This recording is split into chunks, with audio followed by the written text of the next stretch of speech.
Damage across the South as at least 4 tornadoes hit several states, including Georgia. Homes toppled, trees snapped, and an echo of disbelief. Tonight, we know the National Weather Service says tornadoes have touched down in Early, Miller, and Irwin counties in South Georgia. We have team coverage working for you tonight with teams in Middle and Southwest Georgia covering that damage. We're also tracking the next weather maker that will have major impacts across the area. But first, we begin tonight with Chief Meteorologist Jeff Cox in the Skywatch Weather Center. Jeff, you were in the thick of some of that damage today. No doubt about it, Aaron. We went down to Irwin County this afternoon after covering the storm as it was happening. And I'll tell you what a monster storm that was. This is a unique radar tool that we don't often use on a day-to-day basis, but when we're tracking severe weather, it becomes a very important tool. It's our debris tracker. And what the radar looks for, in addition to things that look like raindrops and snowflakes, it can detect other irregular items like leaves and limbs, or maybe building insulation, or 2x4s, or metal siding, who knows? Notice the town of Mystic, that's in Irwin County. That's where that tornado dropped this morning at 11:45. And notice this white bullseye right over Mystic. When I saw that on the radar, I immediately told our team, I said, that's a tornado, folks. That is debris being sent up into the sky, and the radar is hitting it and saying, hey, there's something there that is not rain and certainly not snow. And so we knew that that was a tornado there. We went down and surveyed the damage, and you'll see more of that in just a moment. A lot of cleanup in a very small town, one of those towns that everyone knows everyone. And I suspect everyone is helping with that cleanup process tonight. Here's what we know about the severe weather outbreak in Georgia. Early County, it's an EF0 tornado, max winds of 80 miles per hour. In Miller County, it's an EF1 tornado with winds of 110. And tomorrow we will learn more about the Irwin County tornado. They are going to go survey that damage tomorrow, and we'll learn how strong it was. We had one tornado warning in Middle Georgia. That was in Telfair County, but nothing ever went into Telfair County. And good news tonight, our severe weather threat is over, and locally our attention is now turning to the colder weather, and that's something we'll talk about a little later in this half hour. We do have team coverage on this wild severe weather today. We want to go now to our Aaron Wise, who has been in Irwin County all evening long. Aaron, you and I were surveying the damage earlier this evening, and some of the stories you were hearing are absolutely incredible. Yes, Jeff, that's right. That damage here is absolutely devastating, as many people have either lost their homes or have had them badly damaged. Now, I had the opportunity to speak with Melvin Story, a resident of Mystic, who says he had a close call and is thankful just to be here.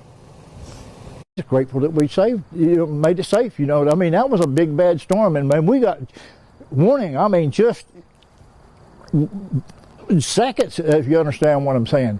And it says take cover, and when I seen all that coming out, I did. And I'm sitting back there, I'm waiting on to be tossed around, and God looked after him. Now, Story tells me that there was a trailer that was actually split in half in his neighborhood, and that his neighbor's house was also very badly damaged. But we have full team coverage here in Southwest Georgia tonight, and I'd like to take you over to Ariel Mallory, who is in Ben Hill County tonight. Ariel.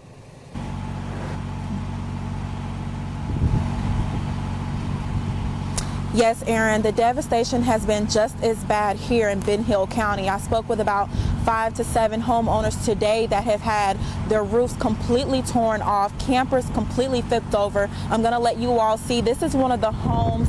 This is one of the homes here. Several homes were devastated today. That tornado completely just ripped through and left so much damage, debris, all in the roadways. We do want to let you all know that the type of tornado it was has not been confirmed. The National Weather Service will be heading out this way tomorrow to determine the type of tornado that it was. I did have the opportunity to speak with a homeowner today where she was actually inside of her home when the tornado was ripping through.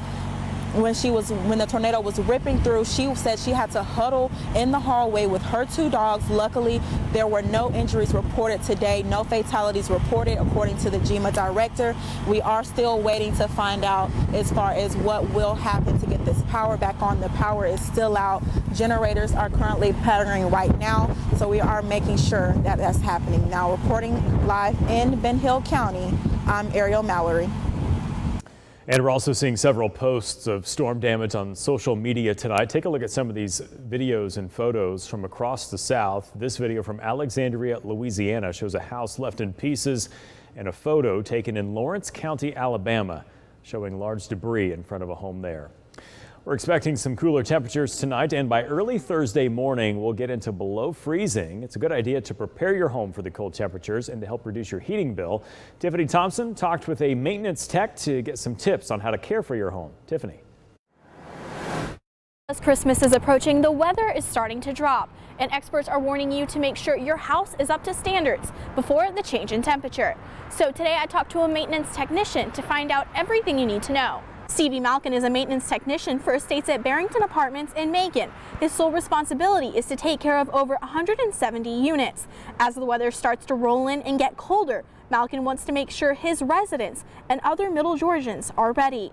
He says first and foremost, turn your water on a drip before it gets freezing. He says this will stop the pipes from bursting.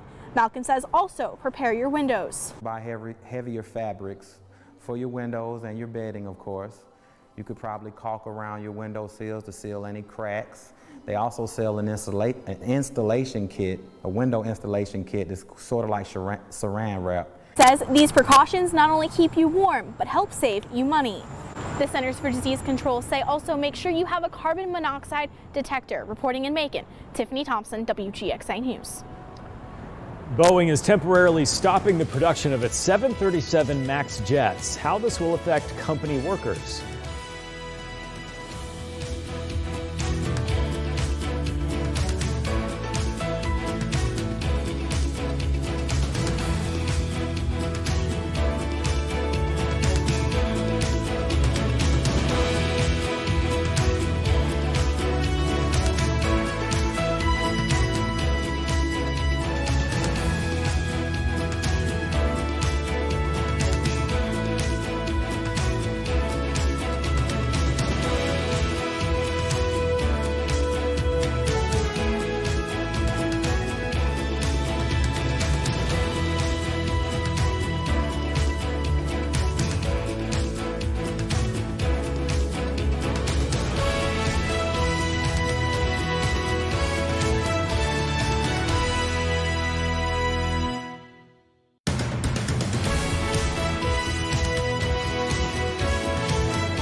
Tonight, Boeing announced it'll temporarily stop building its 737 MAX jets starting next month, but no layoffs or furloughs are planned for now. The big question tonight is how long will that shutdown last?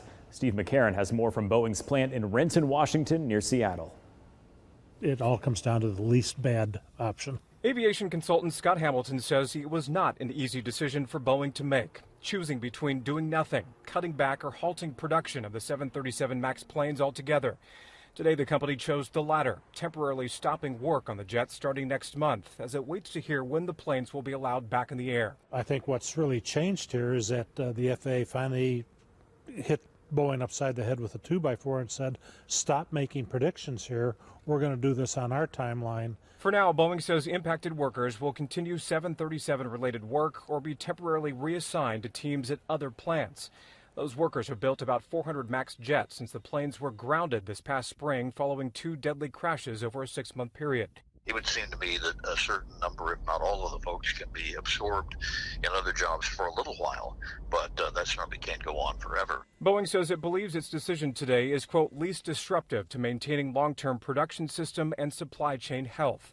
But several experts told us it'll likely impact the company's entire supply chain. So this disruption is going to go beyond Boeing. The big question, when will the company get approval to fly the planes again? Some predict that could come in February or March, but if so, it will still take time to train pilots and deliver the hundreds of planes already in storage. No sense of what the timeline is going to be.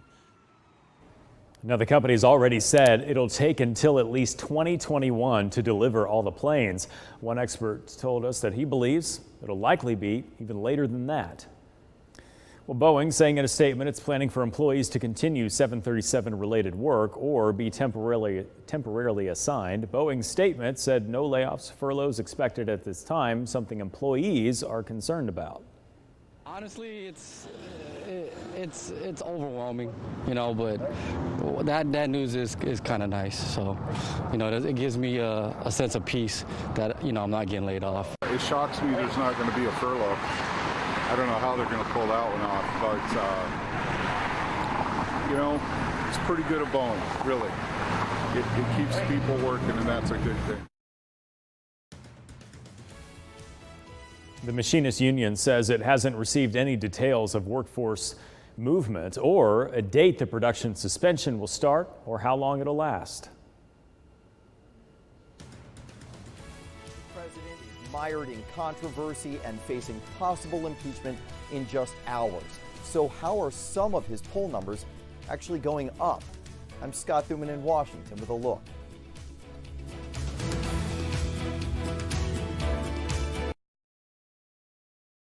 House approving a $1.4 trillion spending package today that would fund the government through fiscal year 2020. The Senate needs to pass it, and President Trump needs to sign it by Friday to avert a government shutdown, which he's expected to do. The legislation includes a military pay raise, funding for election security, gun violence research at the Centers for Disease Control and Prevention, and it raises the federal tobacco purchasing age to 21. The Senate passed a defense bill today that includes the creation of President Trump's highly prioritized military branch focused on space exploration. Now, the $738 billion package goes to President Trump's desk for his signature. The bill passed overwhelmingly. Democrats gave their support after a provision giving all federal workers 12 weeks of parental leave that was added to the bill. Military personnel will also get a 3% pay raise. The only Democrat in Oklahoma's congressional delegation says she's prepared to support articles of impeachment against President Trump. U.S. Representative Kendra Horn said in a statement today she made the decision with a heavy heart, but with clarity of conviction. Horn had remained undecided about whether to support Trump's impeachment. Several GOP hopefuls are lining up to challenge Horn and have blasted her for supporting Trump's impeachment.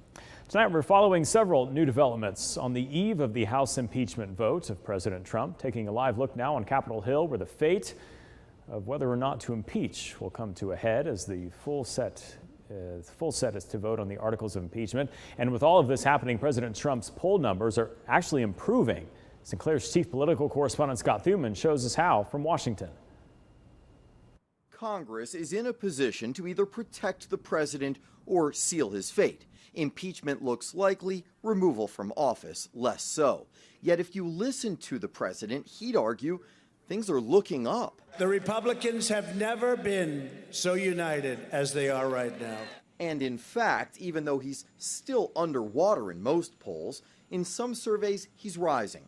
New figures from CNN show overall support for impeaching him is down 5% from mid-November. Even among Democrats, desire to impeach and remove him has dipped from 90 to now 77%. I don't think the evidence is there. I think the whole system is flawed. They're making a big deal out of something that wasn't right, but it wasn't as bad as they're saying it is. This is hardly to say that the president's situation is ideal or that his supporters outweigh all of the criticism out there. But it does point to other mitigating factors, like the economy. The stock market's up, unemployment's down, and some worry ousting Trump would jeopardize that. The president's economic freedom agenda has really driven economic growth to an astounding point. The consequences to the U.S. economy and to American workers would be quite substantial. I shall resign the presidency effective. Some argue if Richard Nixon wasn't battling a recession, he may have stood a better chance to hunker down and resist resigning. This scenario, Democrats say, much different. This president's misconduct is deadly serious. He's abused the power of his office. This is a sacred right. We have men and women who have given their lives all over the world to defend American democracy. In Washington, I'm Scott Thuman. We're continuing our team coverage in middle and southwest Georgia. Right now, we're looking at storm damage in Irwin County. A large pile of mangled tree debris off of Howard Street in Mystic. Those trees were snapped by the heavy winds. We will continue to follow this storm damage throughout tonight's show. And Jeff, thankfully, that severe weather threat is over, but you're already tracking the next weather maker. No rest for the weary. That's exactly right. The next 2 days, Aaron, look really, really nice, but colder. You can feel the chill in the air tonight. This weekend is a different story. Looking pretty nasty right now. Let's talk about it. Welcome into the Skywatch Weather Center. Here's your weather map for the next weather maker, and this one is going to be interesting to watch develop. It's going to be a big area of low pressure in the Gulf of Mexico, and it's going to have a spin to it, almost tropical-esque looking. It is not a tropical system, but my goodness, is it going to funnel in a bunch of moisture. On top of that, it appears like it's going to be a cold rain, and the timing is this weekend. Saturday and Sunday look wet, and there's still some discrepancy on how long this system will hold on. Does it get out of here Sunday night, or does the moisture hold on until Monday? So Monday is the unknown right now. I think Saturday and Sunday we're pretty much looking at wet weather, and then does it hold on to Monday? That's still to be determined. So tonight I want to break down the rain chance and how much we're expecting region by region. We'll start in middle Georgia, and it sticks out like a sore thumb, doesn't it? So the next 3 days are dry. Wednesday, Thursday, and Friday look dry right now. But Saturday, boy, look at the jump up into the soaker range. Sunday, flatline soaker range. And again, our forecast model says wet on Monday. Other data says dry on Monday. So Monday's kind of the unknown. Very important Tuesday and Wednesday, that drop into the dry range. We are keeping Christmas Eve and Christmas Day dry in middle Georgia. And then late next week, do we get another rain chance in here? That's to be determined, but that's 9 and 10 days from now. We'll worry about that at that point. The weekend's what we've got to tackle. And this looks like it's going to be a monumental rainmaker. And this is just another round of rain that is going to come through. Look at the potential for rain over the next 7 days, and this is taking into account that weekend system. Folks, we've got the red on the map here, and if you look closely, we're talking 2.5 to 3 inches of rain. That's on top of what fell today. That's on top of what fell last week. Our creek, streams, and rivers are up. And we've already got flood warnings in effect in middle Georgia. This is going to be an issue. We're going to have to watch out for this. This is a lot of rain coming through this weekend. And so that's something I'll be watching intently over the next few days. It's a similar story in southwest Georgia. So the next 3 days are dry in southwest Georgia. Saturday, we're way up in the soaker range. Sunday, rain continues. Monday for southwest Georgia, the rain chance seems a lot lower. And I think that's because the low will be pulling out of south Georgia and up into middle Georgia. And then there's Tuesday and Wednesday, dry Christmas Eve and Christmas Day. Now, because it is a coastal low, the rain totals will be higher the further south you go. So look at southwest Georgia. Everywhere shaded in red. I'm telling you what, this is widespread 3 inches of rain in southwest Georgia, on top of what fell today, on top of what fell last week. So our creeks, streams, and rivers are elevated, and it's going to be difficult for them to go down when we have routine rain chances that produce totals like this. So here's what we expect day by day with the 10-day forecast. Up first, middle Georgia. 52 tomorrow with plenty of sunshine. That's after a start around freezing. We'll be in the upper 20s in middle Georgia Thursday and Friday mornings. There's your wet weekend. It's going to be a soggy first day of winter on Saturday. Monday, again, do we get that rain chance to linger, to be determined. But we'll keep Christmas Eve and Christmas Day dry with highs in the 60s. In southwest Georgia, beautiful to finish out the rest of the week, but there's that wet weather Saturday, Sunday, some of that lingering into Monday. How about Christmas Day in southwest Georgia? We're shooting for the 70s right now. We'll talk about today's rain, how much fell in your backyard. That's coming up after this break. A severe storm system causes tornadoes across the southeast. The recovery efforts now in place.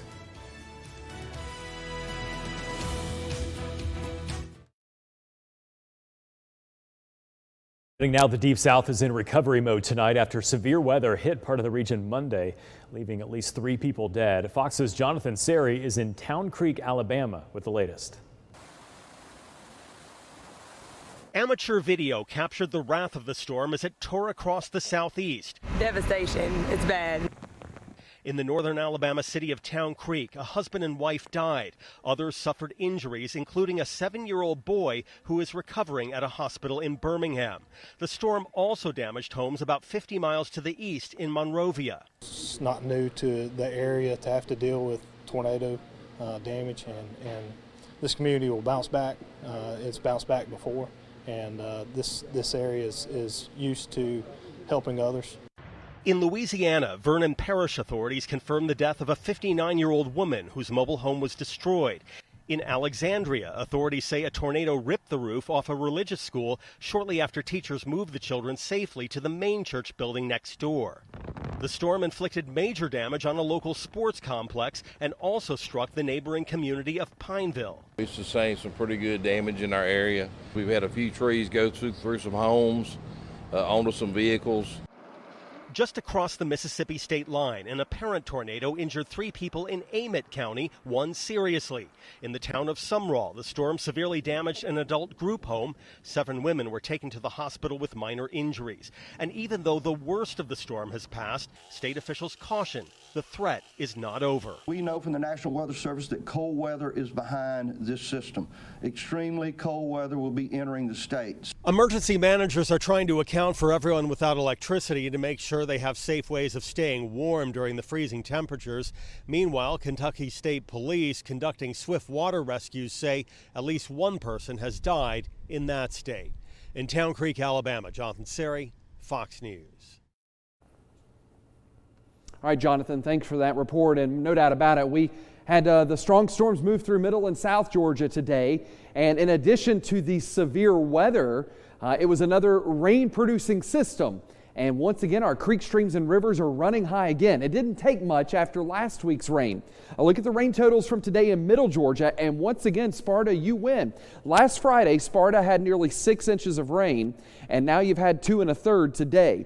Byronville down in Dooley County, over 2 inches of rain. Tennille in Washington County, over 2 inches of rain. Warner Robins, 1.75 inches. Perry, 1.5 inches. Fort Valley, 1.25 inches. And Macon, 1.25 inches.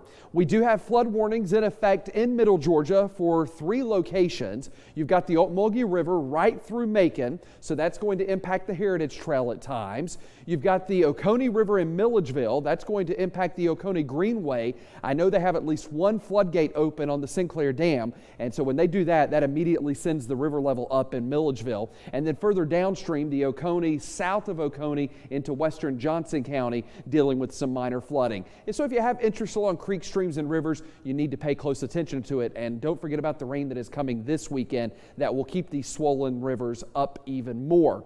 In southwest Georgia, a couple of impressive rain totals, but generally less than what we got in middle Georgia. Dawson, the big winner today, over 2.5 inches of rain. Plains, over 1.5 inches. Same for Arlington, around 1.5 inches in Cordell. Albany, you got about 1 inch of rain as these storms move through Dougherty County. Valdosta, about 3/4 of an inch. And Bainbridge, only 1/3 of an inch there. So a wide range of rain totals in southwest Georgia. And because of the lower end of that, no flood concerns right now in that area. The other story tonight, colder temperatures moving in. We'll break down how low we go. That's coming up in our second half hour.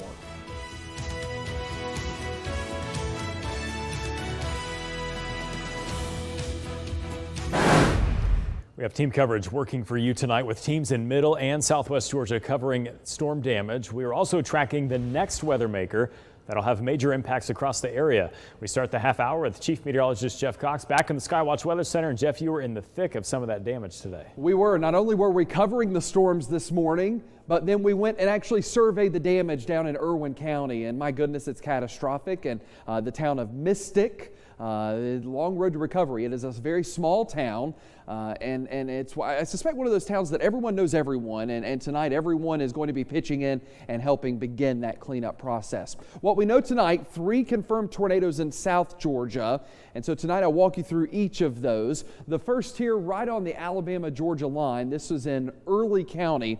It has been rated an EF0. It was briefly on the ground, so it didn't last long, and if you look closely here in the report, winds were around 80 miles per hour. A few trees snapped and blown down in different directions, and there was a debris signature on the radar. That happened at 7:30 this morning. Then we'll take you down into Miller County, And this particular tornado, a little on the stronger side, an EF1 with winds of 110 miles per hour. This one was on the ground a little bit longer. There was damage to barns, farm equipment, and trees noted as well. And so again, the winds there around 9:30 this morning were at 110 miles per hour. And the third tornado is over in Irwin County in the Mystic community, and that's where we've been all evening long. The debris signature on the radar was very evident. We noticed that in our coverage, and so as we have confirmed, the Weather Service will survey the damage on Wednesday, tomorrow, to determine the strength and how long it was on the ground. That happened at 11:47 this morning. Now, this particular storm eventually moved on into Ben Hill County, and the damage there has not been attributed yet to a tornado, and I suspect that will be a part of the survey tomorrow. Tonight in Ben Hill County, we continue our team coverage with Ariel Mallory. She has been tracking the aftermath of that storm all evening long. And Ariel, the colder weather moving in tonight, I know you can feel that, but the damage, you can't ignore that either.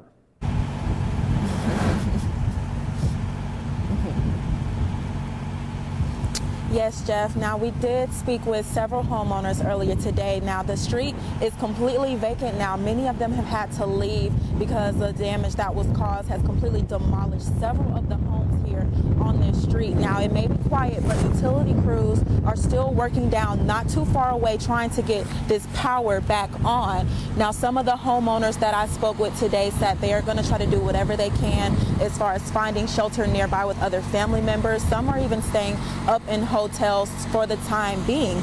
Now, one of the homeowners that I went and spoke with today says that she was in the middle of her home in her hallway at the time that the tornado did hit and pass through her home, completely demolishing and taking off the entire roof. Another homeowner that I spoke with, the top of his roof completely caved in, leaving water and flooding all inside of his home. Just complete devastation that has happened here today. It's going to be a very long recovery process here for the people that have had all of this damage done to their homes. But this isn't the only area where we have been seeing this extensive damage. Our own Erin Wise, right now, she was in Irwin County, and she has some more information as far as the damage that has happened there.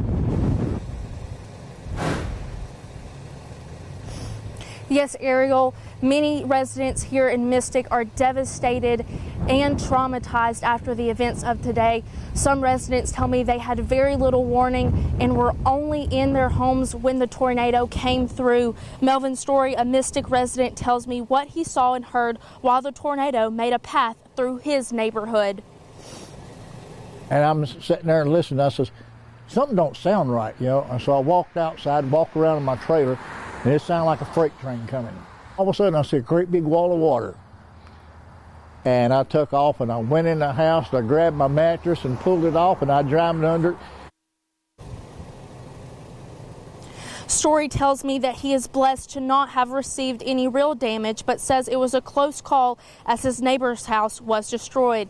Now, as of right now, things are settling down here in Mystic as crews are coming in to help repair damage that cannot wait until the morning. But for now, reporting in Mystic, Georgia, I'm Erin Wise.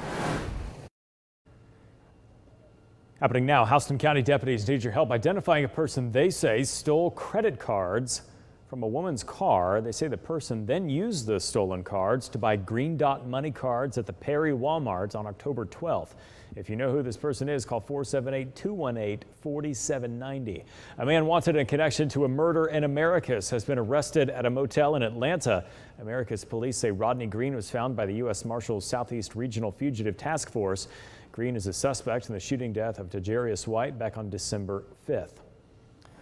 In Canton, Georgia tonight, a 68-year-old man dressed in a Santa hat was arrested after trying to meet a 14-year-old for sex. Instead of meeting with the teen girl, Jimmy Bowling met with a Cherokee County deputy who arrested him. Bowling traveled from his home in LJ to meet with the person whom he'd been chatting with online. Charges against Bowling include attempted child molestation and sexual exploitation of a child. Georgia Power customers, listen up. Bills will be going up starting January 1st for customers across the state. The Georgia Public Service Commission voted 4-1 today for a plan projected to cost customers an additional $1.7 billion over the next 3 years. A spokesperson for the company says they need the money to cover rising costs. A residential customer who uses 1,000 kilowatt hours of power a month will see bills rise by about $6 a month. One of the Georgia twins, Tyra Fajan, who's accused of robbing and beating a woman with a frying pan, has been arrested. Her twin sister, Kira Fajan, is still wanted. Authorities have been searching for them in connection to a burglary that happened on December 10th in Clayton County. Both twins are facing charges for allegedly robbing and attacking a woman with a pan. Authorities say Kira Fajan is considered armed and dangerous. Anyone with information should call 911. A certain brand of security is getting hacked across the nation. What you can do to avoid becoming a victim.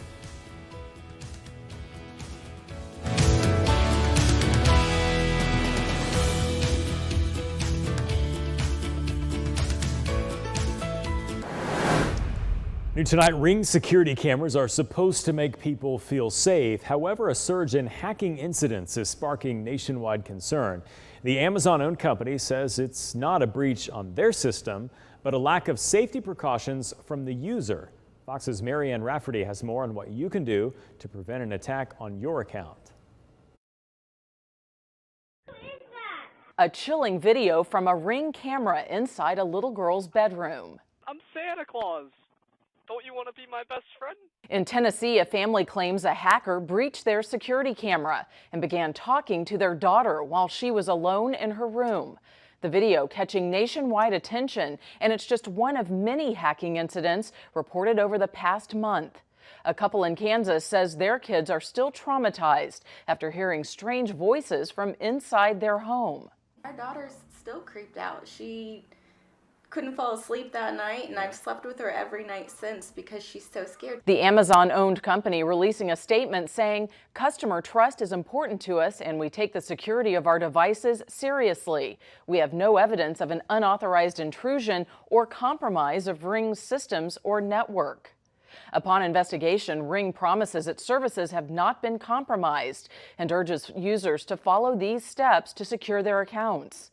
Enable the two-step authentication process, create a unique randomly generated password, and change your password every 3 to 6 months. In addition to these steps, experts recommend using passphrases instead of passwords to make it harder for hackers to guess. If you suspect a security breach, make sure to report the incident immediately. Marianne Rafferty, Fox News.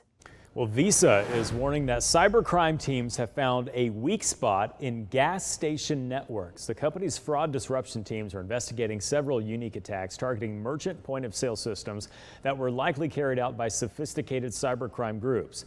It says the groups installed point-of-sale malware after gaining access to the gas station's network. Wgxa says the attacks are more sophisticated than credit card skimmers.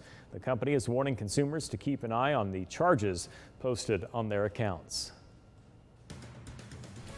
Cleaning up homeless camps. Some cities thought the Supreme Court would weigh in, but that's not going to happen.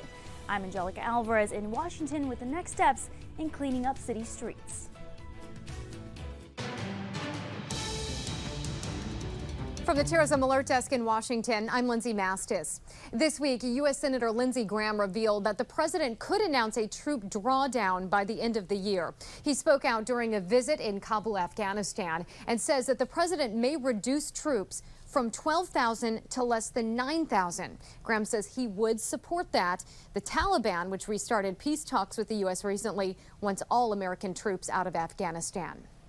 For the first time following the 9/11 terror attacks, Seattle-Tacoma International Airport is allowing some people without tickets to wait at the gate for their loved ones or even to watch planes. A visitor pass program allows up to 100 people a day during certain hours to participate. Now, they must apply online in advance, be approved by TSA, and go through a security checkpoint. At the Terrorism Alert Desk in Washington, I'm Lindsay Mastis.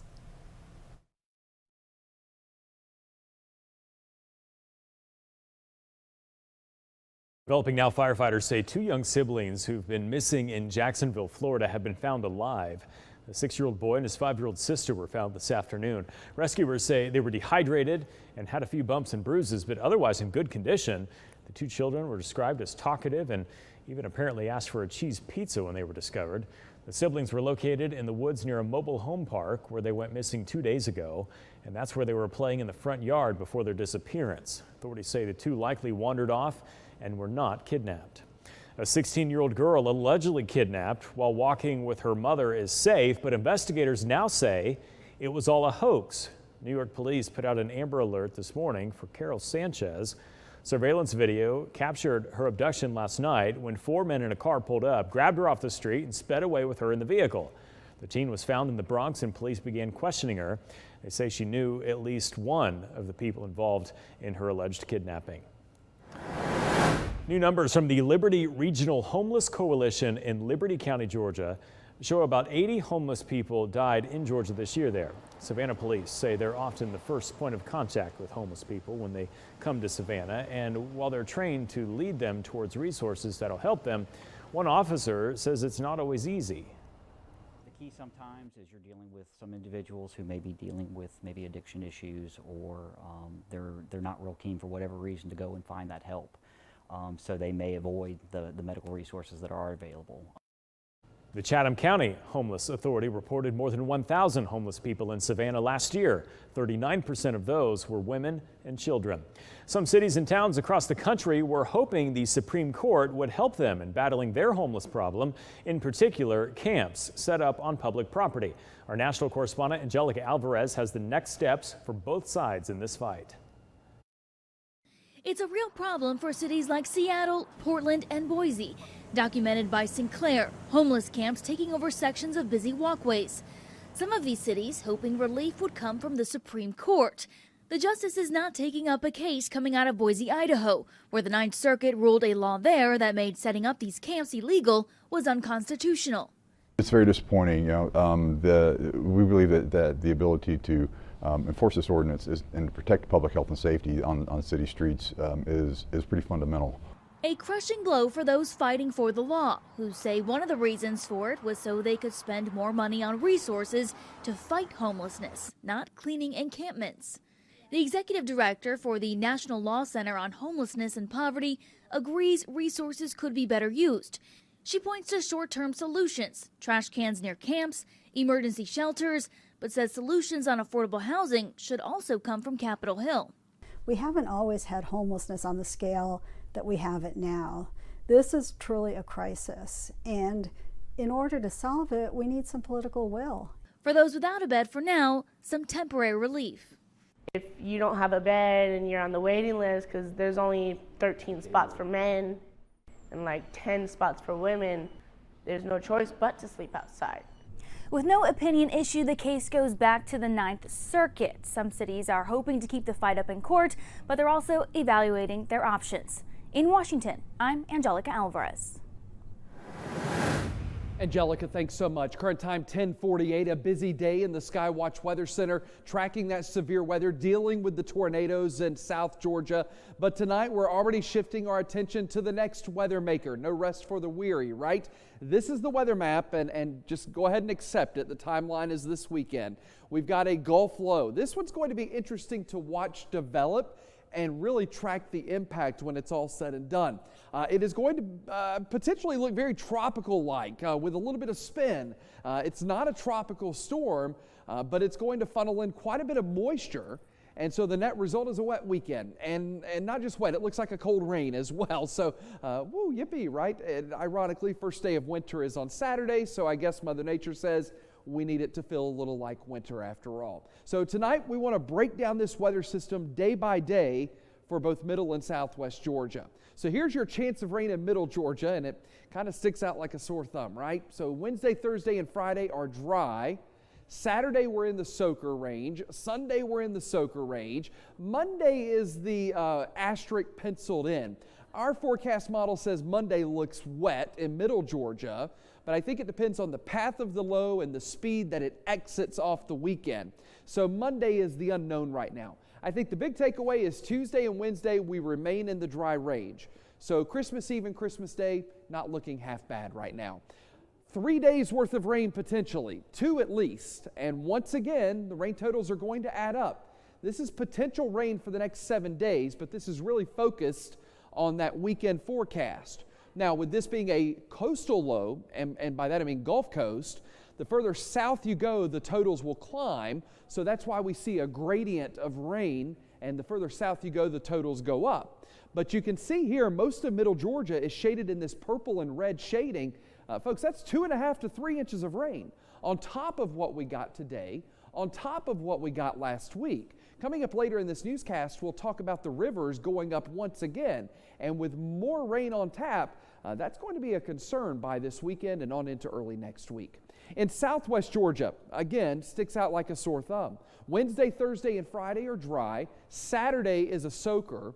Now, as that low begins to move up the coast and into middle Georgia, our rain chance will subside in southwest Georgia on Sunday, continues to go down Monday, and then Christmas Eve and Christmas Day are dry. Look at how much rain comes to southwest Georgia. Again, with the low being along the coast, the totals are higher the further south you go. All of southwest Georgia is labeled in red here, folks. That's 3 inches of rain. So while your totals didn't outmatch middle Georgia today, I think we flipped the tables this weekend. Here's what the 10-day forecast looks like. Up first, the mid-state, 52 tomorrow. That's after waking up to around freezing in the morning. It's cold out there already. 20s expected Thursday and Friday morning. A wet start to winter this weekend, but Christmas Eve and Christmas Day look dry. In southwest Georgia, beautiful through Friday, a wet weekend. But how about Christmas Day in southwest Georgia? If you're a fan of warm weather, the 70s are coming our way. More news and weather still to come.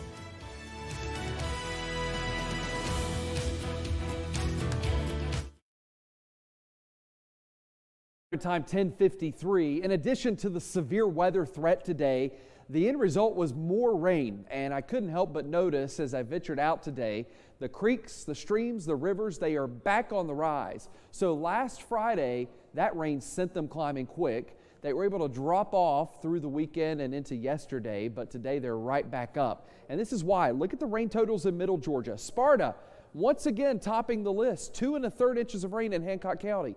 Just over 2 in Byramville and Tennell. Warner Robbinger at 1 3/4 inches. How about Perry in Houston County, 1.5 inches. Fort Valley, 1 1/3 inches. Macon, 1.25 inches.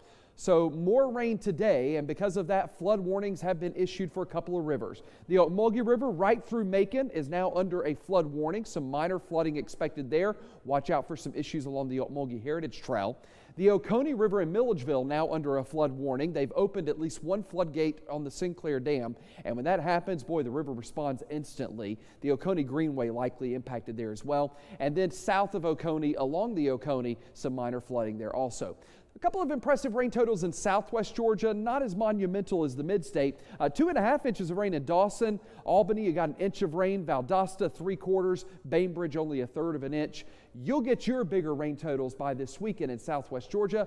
That weather maker will be tracking closely for the next several days. Aaron?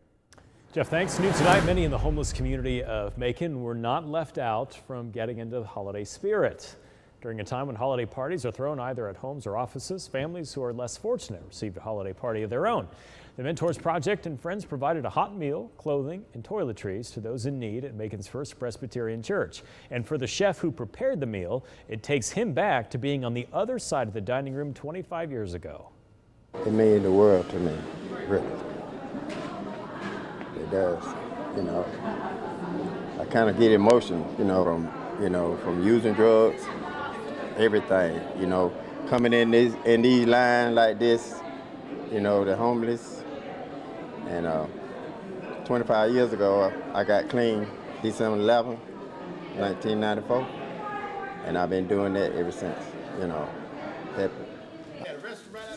And he says he also spends his Christmas preparing food at Terminal Station downtown. Nice to see things come full circle there. Boy, the holidays coming in. I'm telling fast and furious. And have you bought all your gifts? No, and I'm to the point now where I've passed the window of anything that'll ship in time for Christmas. So everything I want online, I can't get anymore. Oh, so now this weekend, I have to go shopping in the stores and brave the We need a elements. before and after picture. Right. Yes, we do. Ooh, goodness yes, gracious. we do. Yeah. I did some online shopping yesterday. It will be at the store tomorrow. Free Mm-hmm. shipping to the store. I was satisfied. I should have followed your advice. I know, he's all over it, right? That's all the time we have on, what is today? Tuesday? It's Tuesday. Hey, Tuesday we're out evening. as well. Right. We got a long ways to go. Thanks for watching. Daily Mail's up next. Have a great night.